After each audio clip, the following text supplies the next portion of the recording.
Alhamdulillah, segala puji dan syukur kita ucapkan atas segala nikmat yang Allah berikan kepada kita. Allah setiap hari menghindarkan kita dari sekian banyak masalah. Hanya karena kita nggak ngerti, bukan berarti nikmat itu nggak ada. Seringkali kita terhindar, makanya kita nggak tahu. Kita kadang-kadang menghargai nikmat Allah ketika kita dapat masalah terus dikasih jalan keluar.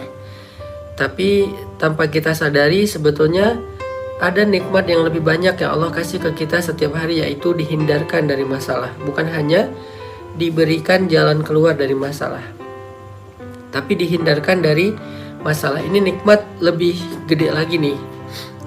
Sehingga kita perlu setiap hari belajar mengingat dan merenungkan betapa baiknya Allah sama kita dan betapa hari itu kita mendapatkan banyak kemudahan itu semata-mata karena rahmat dari Allah Subhanahu wa taala.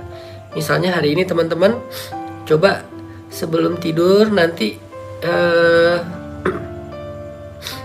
teman-teman ingat lagi kira-kira hari ini udah dapat kemudahan apa aja dalam hidup. Mulai dari bangun tidur tadi pagi, kemudian berangkat kerja, berangkat kuliah, berangkat sekolah atau beraktivitas, sampai kembali ke rumah saat ini udah berapa banyak kebaikan-kebaikan dan kemudahan yang kita dapatkan. Itu semuanya nikmat dari Allah. Sehingga sangat pantas jika kita menutup hari kita di malam hari sebelum tidur dengan kalimat Alhamdulillah, segala puji bagi Allah Subhanahu wa taala. Karena hidup kita penuh dengan kebaikan dari Allah. Kalau enggak, kita nggak bakalan bisa mendapatkan kemudahan-kemudahan seperti saat ini.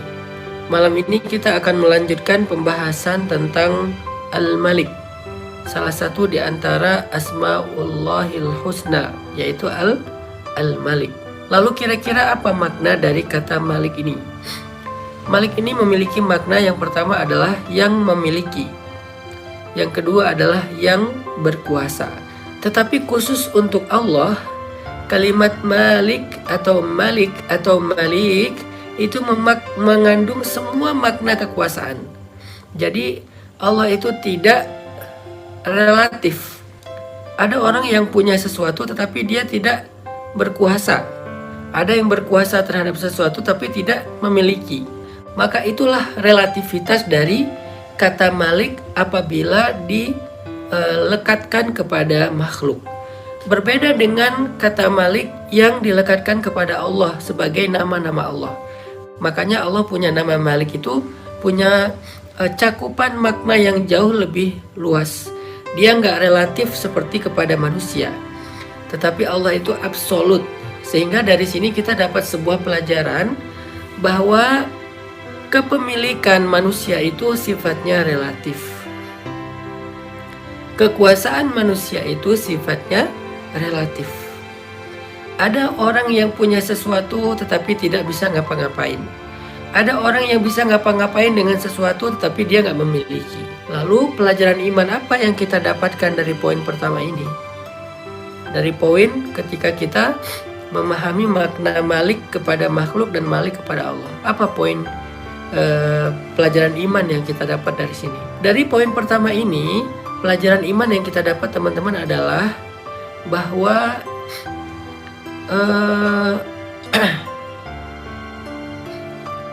jangan terlalu bergantung kepada makhluk di mana kepemilikan dan kekuasaannya itu relatif.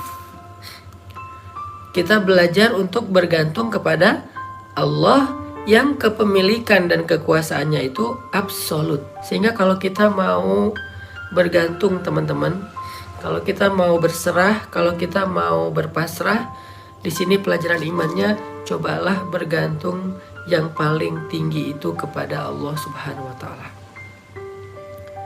Kita ini adalah hambanya Allah.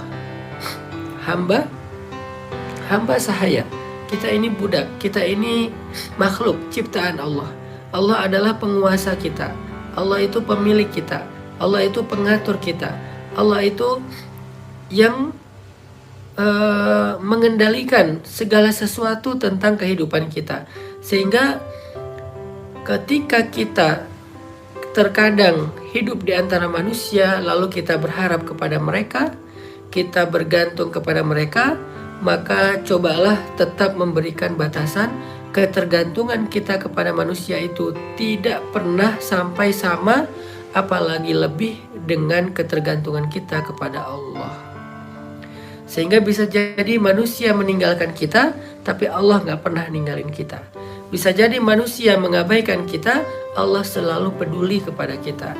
Bisa jadi manusia gak mampu untuk menolong kita, tetapi Allah Maha Kuasa atas segala sesuatu dalam menyelesaikan masalah kita. Ini adalah poin pertama dari kata Malik, Maha Kuasa, Maha Memiliki, yang mengatur, dan seterusnya. Sehingga dengan demikian teman-teman nanti akan ketika dalam keadaan dalam keadaan lemah, dalam keadaan galau, dalam keadaan bimbang, dalam keadaan bingung, dalam keadaan kayak hampir putus asa gitu, maka teman-teman coba baca kalimat ini. Allahumma malikal mulk tu'til mulka man tasha wa tanzi'ul mulka mimman tasha wa tu'izzu man tasha wa tudhillu man tasha biyadikal khair innaka ala kulli syai'in qadir. Ini kita belajar gimana ya tentang diri kita sendiri yang kadang-kadang kita ngerasa kayak terganggu oleh perilaku orang lain kepada kita. Seolah-olah kalau orang ingin menjatuhkan kita, kita akan benar-benar jatuh. Seolah-olah kalau orang lain menghinakan kita, kita akan benar-benar hina. Padahal enggak, semua itu di tangan Allah. Allah ala kulli syai'in qadir. Allah Maha Kuasa, Allah bisa ngapain aja. Jadi orang tuh nggak bisa menjatuhkan kita, menghinakan kita tuh nggak bisa, karena orang itu nggak berkuasa, dia relatif. Allah yang bisa menghinakan dan merendahkan seseorang. Terus kenapa ada orang yang dicelakai oleh manusia terus dia celaka? Ya kemungkinannya dua. Kemungkinan pertama adalah itu adalah sebagai ujian untuk mengangkat derajat dia. Kemungkinan kedua adalah itu karena dia sendiri juga tidak mau caper ke Allah. Dia tuh nggak percaya sama kebesaran Allah, sehingga ya Allah nggak terlibat dalam masalah dia. Coba kalau dia caper ke Allah, coba kalau dia koneksinya itu ke langit, coba kalau dia pakai iman, coba kalau dia memperbaiki amal solehnya dengan ya tadi cari perhatian, caper-caperan kepada Allah. Allah nggak akan ngebiarin kok dia dihinakan atau direndahkan, nggak dibiarin sama Allah. Dan kalau Allah nggak membiarkan seseorang dihina atau direndahkan oleh makhluknya, maka nggak ada satupun yang bisa melakukan itu kepada dia. Ini cara Allah memuliakan siapa yang dia kehendaki. Itu makna wa tu'izzu man tasya wa tudhillu man tasya. Karena di tangan Allah lah mulk.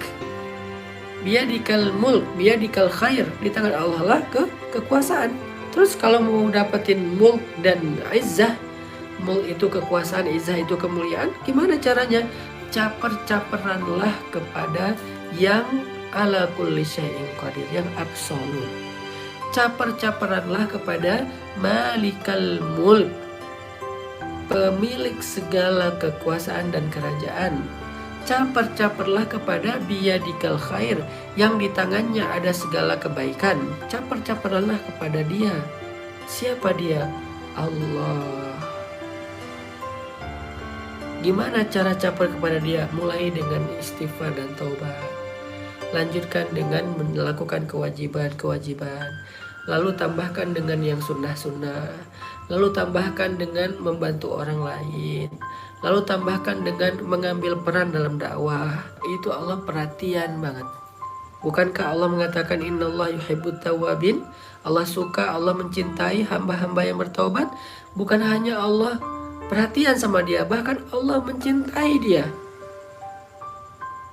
Setelah Allah mencintai dia, Allah gak mungkin ngebiarin hamba yang dia cintai itu disakiti oleh orang lain. Gak mungkin. Sama kayak kita mencintai manusia, mencintai pasangan, mencintai anak. Mungkin gak kita ngebiarin orang yang kita cintai itu disakitin oleh orang lain? Gak mungkin.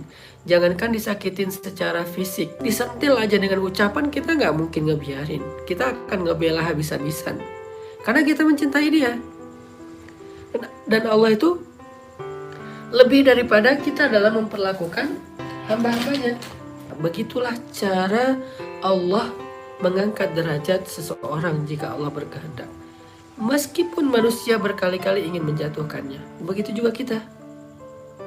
Itu poin malam ini yang kita bisa belajar teman-teman ya, dari kata-kata Malikal Mulk, pemilik segala kekuasaan atau kerajaan, dari nama Allah Al-Malik.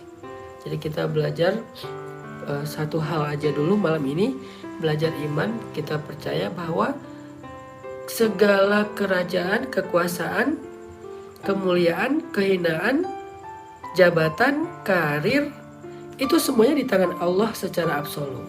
Karena kekuasaan dan kemuliaan itu ada di tangan Allah, maka yuk kita sama-sama bergantung kepada Allah dengan cara caper-caperan kepada Allah SWT. Salah satu bentuk caper kita kepada Allah yang tadi saya sampaikan adalah Allah itu perhatian banget sama orang yang bertaubat atau istighfar. Maka yuk kita banyakin istighfar dan taubat.